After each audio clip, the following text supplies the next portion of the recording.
when do the doors come off?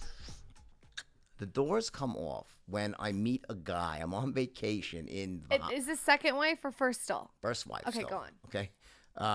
And I meet this guy, and his name was Elliot Levine, and he was the chairman of Perry Ellis, men's clothing, CEO of Perry Ellis, right? One of the most brilliant garmentos ever, but a complete degenerate. And I had to love him for it because everyone. Sounds fun. He sounds fun. He was like. Is he single? He's like 68 right now. But the Elliot Levine was the guy who he could wear a diaper and a bow tie. That's the latest thing. Everyone wants to wear a diaper. He was like such a charismatic and a brilliant guy, but the most self-destructive person. Like Elliot, and I'm not exaggerating.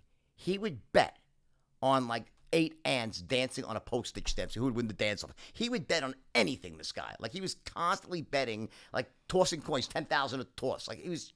So when I met him, I was in the Bahamas, and my junior partner, his nickname was the blockhead, we called him, because he had like a blockhead, and it was dumb as a block too, but his head was like so square you could drop a plumb line down and it would hit his fucking cheek the whole time, right? So the blockhead says to me, you gotta go into the casino, check this guy, it's like James Bond. So I run into the casino, and I see this young guy. You have to understand the scene I walk into. He's a handsome guy back then, right? He was in his probably late 30s or mid 30s, right? And he's sitting there with about $1 million in chips on the table. I never seen. He's playing 7 hands, 10,000 a hand, and his wife is standing by him. She's blonde, Jewish, emaciated to near perfection. All right, and her shirt, she's got an ace of spades and a jack of diamonds, like with studded like.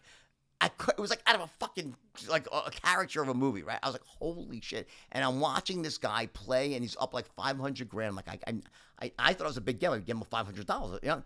Holy shit. Next day, he comes out to the pool, and he just sits beside me, right?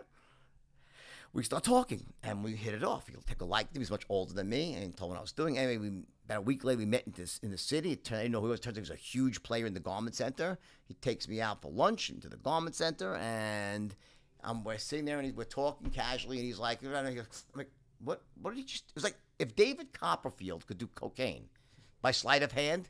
He was so smooth, this guy. He's like, as he's talking to me, he took that. He had like this little belay he carried with a Perry Ellis collar stay. He's like, anyway, talking. It's like 4 DHs. No one's like, what happened there? Did he do?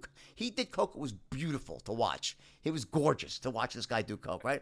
Holy shit, right? So next thing I know, he's like, here, I can't do coke. He goes, try. I'm like, all right, fine. I'm very impressionable, right? So I was all right, fine. So I did coke. And then once that happens, I'm a bad person. You know, once the cocaine starts up, it's terrible. I just want to do terrible things with women, and the dirtier, the better. So he says, it was the middle of the day. So I'm like, and I was like a nice guy, loved my wife and everything. But, you know, I had some coke in my system. So he's like, well, let's go to see Gina Girls. I'm like, who's Gina Girls? Oh, you'll love Gina Girls. It was a madam in the city, right? Next thing I know, I'm with 2 hookers, one sitting on my face. I'm lost and I'm just like the dirtier, the better. I'm just snorting coke. Although I didn't even come home that night. And like, you know, that was that. And then that was a blip. I was like, wow, this guy's a maniac. He goes, hey, next day, let's go gamble together. We take a chopper to AC. Went with Trump, by the way. Was in the chopper with us. Right? It was his casinos, right? Okay, he owned the casinos, right? We flew down there and gambled like just wild, man. We did massive quantities of cocaine. And his drug was Quaaludes. I wanted to ask you about Quaaludes. That's actually one so of my that's questions really how about the Quaaludes started. So, and he was at the Quaaludes, and we started doing Quaaludes.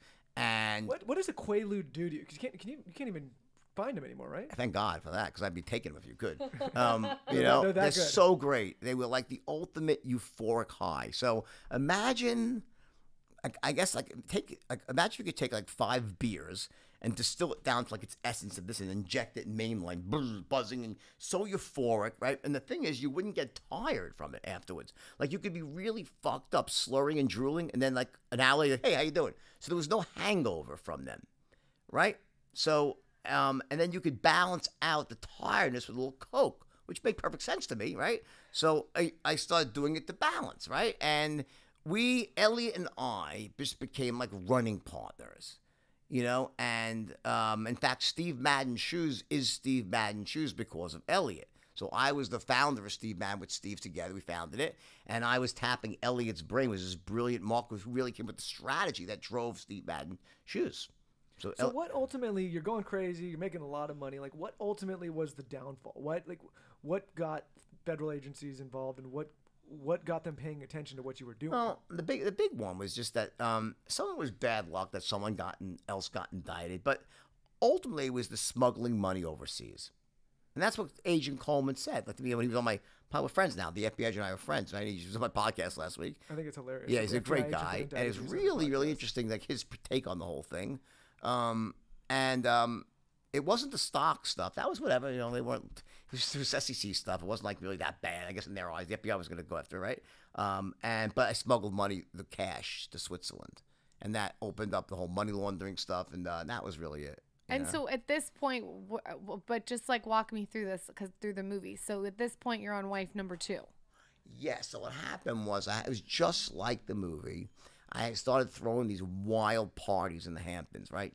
And it was God, I wish I could have gone. They to were one of those really parties. fun. They were so great. I had the police working for me, so it was like the neighbors like, "Wow, there's so much shit going." Like, I'm sorry, we can't hear you. Like, right? The parties were just insane. They got bigger and bigger and bigger. Right? It'd be thousands Really of people. irritated that I wasn't around and It didn't was know you then. really, it was great, and it also was a different time. This is when sexual harassment was considered like in vogue. But I'm not saying that's a good thing or anything, but no one at Stratton got harassed. I'll tell you that much. It did not happen. Everyone fucked everyone. But if you harassed someone, you were fired. That was Taylor, too bad you didn't work for Jordan. yeah. But like it wasn't like it was really interesting. It was just someone. Everyone was young.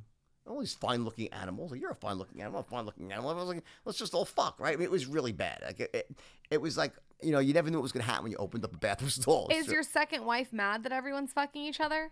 No. So when I met the second wife, met the second wife at a party. Okay. She walks in, and she was very beautiful. I Googled her. She's beautiful. Yeah, and imagine her when she was 21, right? We all look better when we're 21, I guess, right? Except for you, you're getting better every year. Thank you. I know, of course, Anyway, I gotta get back my brownie points. Yeah. Smooth up. I know. With your permission, of course. With your permission, of course, right?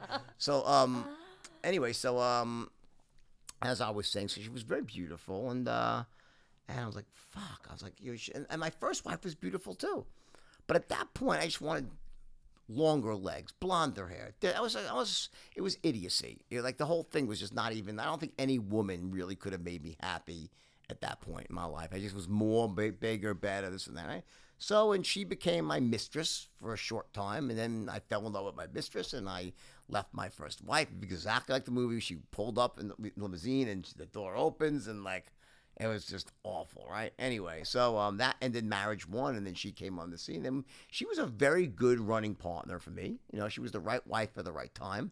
And she gave me 2 of the most amazing children in the world. And they're amazing. So I'll always love her for that. You know what I'm saying? And we had a very, very dysfunctional marriage that was. I mean, it's hard to say because, I think that both of us are probably. Listen, I try not to reframe it. I think we always reframe what happened in the past. I know for me, I think her version is completely full of shit. She's so full of shit about the whole thing. I mean, she's a therapist now, trying to make it. She was like a hostage. Please, okay? I mean, it's like just not true, okay? I mean, saying I was no gem and she was no gem, okay? And she knew full well what was going on, all right? And blah blah blah blah blah. So again, I'm not saying I was a model citizen, but she was no model citizen either. It takes 2 to tango, right? My first wife was an innocent victim. That I will tell you. She was an innocent victim, not the second. She was a mercenary.